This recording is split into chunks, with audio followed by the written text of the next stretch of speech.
Haleluya, haleluya, saudara-saudara yang dikasihi dan diberkati oleh Tuhan. Shalom.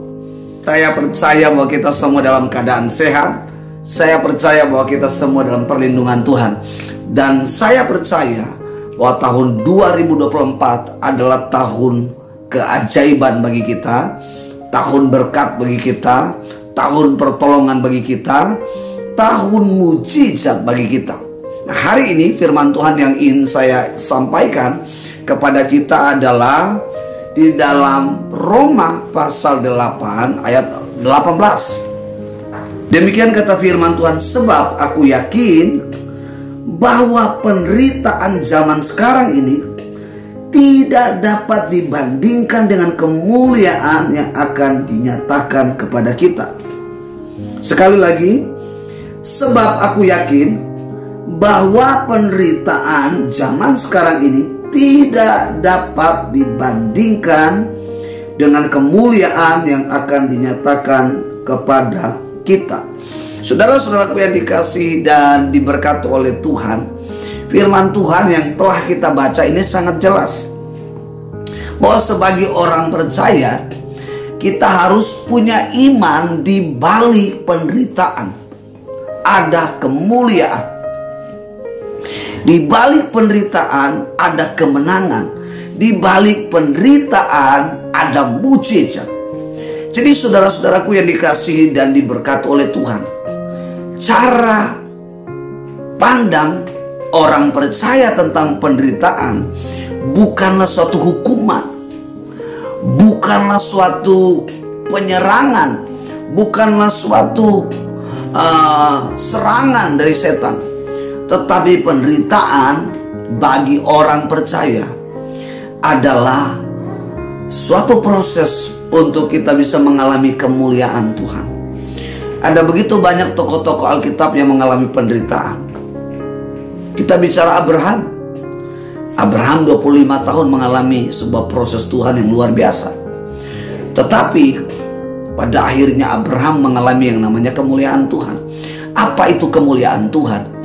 Janji-janji yang Allah janjikan, yang Allah ingin genapi dalam kehidupan Abraham. Dan akhirnya Abraham mengalami yang namanya kemuliaan Allah. Apakah saudara-saudara, sebuah proses perjalanan iman Abraham sangatlah mudah, sangatlah pendek, tetapi sangatlah tidak mudah dan cukup panjang perjalanannya. 25 tahun, di usia 100 tahun barulah Tuhan menggenapi segala janjinya dalam kehidupan Abraham. Saya beri contoh lagi tentang tokoh-tokoh Alkitab yang mengalami penderitaan. Siapa yang mengalami penderitaan? Yakub kurang lebih bekerja di rumah Laban 14 tahun. Dia mengalami sebuah proses iman yang begitu luar biasa. Tetapi karena dia memandang satu proses itu dengan iman yang benar di dalam Allah, di dalam Kristus, itu sebabnya semua pekerjaan, semua yang dia lakukan itu seperti hanya dalam beberapa hari. Nah, ini satu gambaran kehidupan Yakub adalah tentang orang percaya. Nah, orang percaya harus memandang setiap penderitaan itu adalah suatu batu loncatan, adalah satu proses untuk saya dan saudara mengalami yang namanya kemuliaan Tuhan. Itu sebabnya saudara, kalau saudara lari dari penderitaan seperti Yunus, ya saudara bukan mengalami kemuliaan Tuhan, tapi saudara akan mengalami yang namanya malapetaka. Saudara-saudara yang dikasihi dan diberkati oleh Tuhan, Yusuf mengalami sebuah penderitaan yang luar biasa dari saudara-saudaranya. Dia mengalami juga penderitaan ketika dia tinggal di rumah Potifar, istri daripada Potifar yang memfitnah, bahkan memenjarakan dia. Tetapi apakah Yusuf punya upaya untuk melawan? Tidak. Ini adalah gambaran kehidupan Yusuf sebagai orang percaya yang punya pola kerajaan Allah, sehingga setiap persoalan yang datang tidak membuat dia mundur, tidak ia memandang bahwa ini adalah satu penyerangan, ini adalah satu serangan dari kuasa kegelapan, ini adalah tipu muslihat dari setan. Tetapi dia melihat di balik penderitaan ini ada kemuliaan Allah. Itu sebabnya Roma pasal 8, Paulus menyampaikan kepada jemaat di Roma ayat 18 bahwa penderitaan zaman sekarang penderitaan apa? Cuman soal makan minum, cuman soal keuangan, cuman soal apa? Saling memahami karakter suami istri. Dengan penderitaan ini menjadi satu alasan kita bisa meninggalkan Tuhan, kita bisa meninggalkan pelayanan, kita bisa meninggalkan semuanya.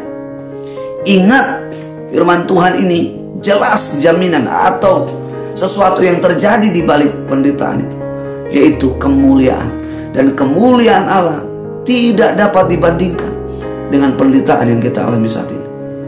Karena kemuliaan Allah yang ia pernah nyatakan kepada Abraham, kepada Yakub, kepada Yusuf, dan semuanya itu jauh melebihi dari semua yang kita alami. Saudara-saudaraku yang dikasihi dan diberkati oleh Tuhan, penderitaan apa yang hari ini kita alami? Maukah hari ini kita percaya bahwa di balik penderitaan yang kita alami, mungkin saudara hari ini bilang, Pak Pendeta, saya sudah sakit sejak lama. Kalau saudara hari ini berkata, Paulus bukan hanya sejak lama, tetapi selama dalam pelayanannya Paulus mengalami itu. Tapi itu tidak menjadi sebuah alasan untuk dia bisa berhenti dari pelayanan, untuk dia bisa istirahat dari pelayanan. Justru dia terus bersuka cita, semangat berkobar dalam pemberitaan Injil, sehingga banyak orang diselamatkan. Tahukah saudara bahwa lewat penderitaan kita Allah menyatakan kemuliaan. Lewat penderitaan kita Allah menyatakan mujizat dalam hidup kita. Dan itu yang namanya kemuliaan Tuhan. Saudara-saudaraku yang dikasihi dan diberkati oleh Tuhan, siapa di dalam Alkitab? Ayub. 3 sahabat datang memberi suatu pandangan, memberikan nasihat. Ayub, mungkin ada dosa yang perlu harus kamu evaluasi, kamu renungkan. Mungkin semua terjadi ini ada suatu dosa yang kamu lakukan, Ayub. Tetapi apa yang Ayub lakukan? Ayub sendiri tahu siapa dirinya, dan dia tahu bahwa dia sedang dimurnikan. Ayub tahu bahwa imannya sedang dimurnikan. Ayub tahu bahwa seluruh hidupnya sedang dimurnikan Tuhan. Semuanya kehilangan. Dia kehilangan anak, dia kehilangan istri, dia kehilangan kekayaan. Tapi pada akhir kisah Ayub, Tuhan menggantikan 2 kali lipat dari apa yang hilang. Dan itu yang saya bilang kemuliaan Allah. Kapan waktunya? Sampai kairos Tuhan. Saudara hanya cukup percaya dan imanmu akan menjadi dasar untuk bertahan menghadapi, melewati setiap badai, setiap penderitaan, setiap persoalan. Saudara tidak perlu harus menyeliki dari mana datang penderitaan itu. Yang jelas orang percaya tahu di balik penderitaan ada kemuliaan Allah. Entah itu orang sengaja untuk melakukan itu dalam hidup saudara, entah itu orang menjebak saudara. Saudara orang percaya hanya fokus bahwa di balik penderitaan ada kemuliaan Allah akan dinyatakan. Saudara-saudaraku yang dikasihi dan diberkati oleh Tuhan, berapa banyak saudara hari ini berkata, Tuhan, aku mau mengalami kemuliaan. Cuman satu kuncinya, milikilah iman. Seperti firman Tuhan ini, aku yakin, kata yakin itu yang dimaksud adalah percaya. Yakin kepada siapa? Percaya kepada siapa? Kepada Allah. Seberapa besar dan seberapa tinggi badai penderitaan itu, Allah di atas segala badai. Dan dia sanggup meredakan, dia sanggup melenyapkan, dia sanggup menyelesaikan setinggi sebesar apapun persoalan yang kita alami. Allah di atas persoalan, dan dia sanggup mengubah segala persoalan menjadi kemenangan, menjadi kesembuhan, menjadi mujizat, menjadi pertolongan. Dan itu adalah kemuliaan Allah yang akan dinyatakan dalam hidup kita. Tuhan Yesus memberkati. Sampai ketemu. Shalom.